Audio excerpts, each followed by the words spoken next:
निर्विघ्नं कुरु मे देव सर्वकार्येषु सर्वदा। बोलो गणेश भगवान की जय।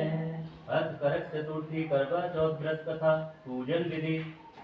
जो सौभाग्यवती स्त्रियां इस करक चतुर्थी का व्रत करके सायंकाल विधि से पूजन करेंगी, वे अचल सौभाग्य, धन, पुत्र तथा बड़े भारी यश को प्राप्त होंगी। करक इस मंत्र को पढ़कर दुग्ध अथवा जल से भरा हुआ कलश लेकर उसमें पंचरत्न डालकर ब्राह्मण को देने और कहें कि गणेश जी, इस करक करवा के दान से मेरे पति बहुत काल तक जीवित रहें, मेरा सौभाग्य सदा बना रहे।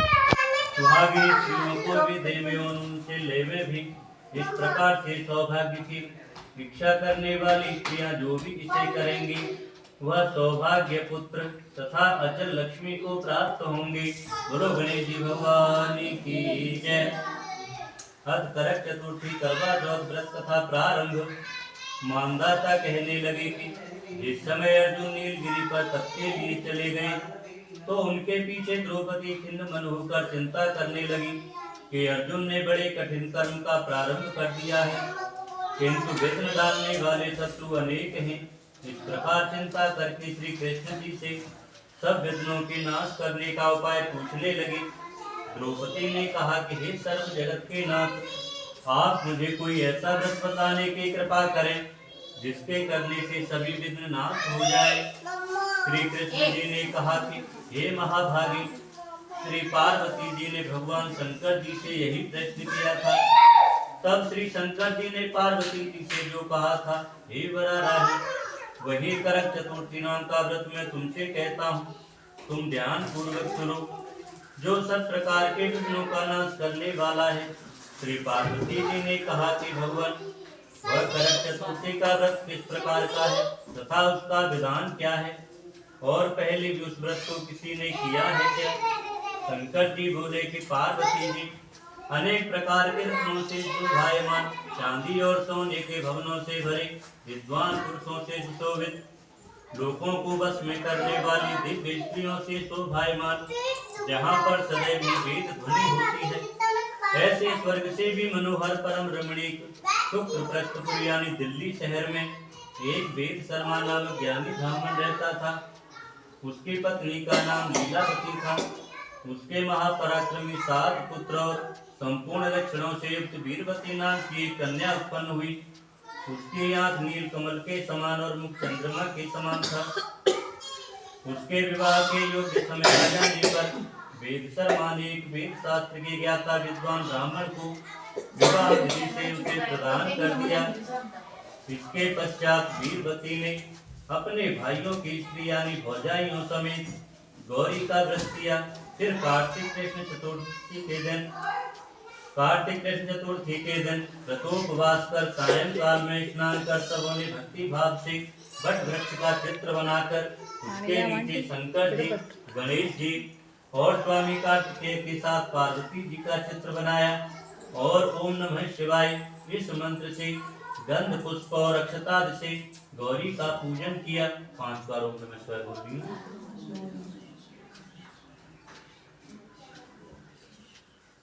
फिर शिव जी, गणेश जी तथा सदानंद का अलग अलग पूजन करती हुई पकवान, नक्षत्र तथा दीपक से युक्त 10 करवा और गेहूं के पिसान और गुड़ के बने हुए पकवान तथा और भी अनेक प्रकार के फलादि भोज्य पदार्थों को अर्पण करके अर्घ देने के लिए चंद्रोदय की प्रतीक्षा करने लगी।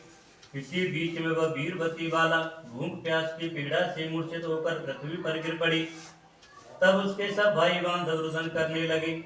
फिर वीरवती का मुख धोकर पंखे से हवा करके उसको ढांढस बनाने लगे कि अब चंद्रमा उदय होने वाला ही है। उसका भाई चिंतायुक्त होकर एक महान वट वृक्ष पर चढ़ गया।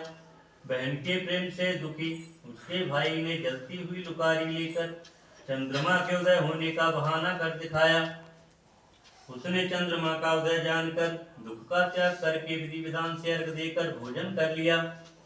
इस प्रकार व्रत के दूषित हो जाने के कारण उसका पति मर गया।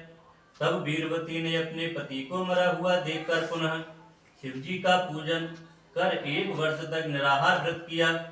वर्ष के समाप्त होने पर करक चतुर्थी का व्रत उसकी भौजाइयों ने किया। वीरवती ने भी पूर्वोक्त विधान से व्रत किया। जब उस दिन देव कन्याओं के साथ इंद्राणी वहां करक चतुर्थी का व्रत करने के लिए स्वयं स्वर्ग से आई और वह वीरवती के पास चली गई, तब वीरवती ने इंद्राणी से सब बातें पूछी। तब वीरवती ने कहा कि जब मैं करक चतुर्थी का व्रत करके अपने पति के घर आई तो मेरा पति मृत्यु को प्राप्त हो गया। मैं नहीं जानती किस पाप के कर्म से मुझको यह फल मिला है।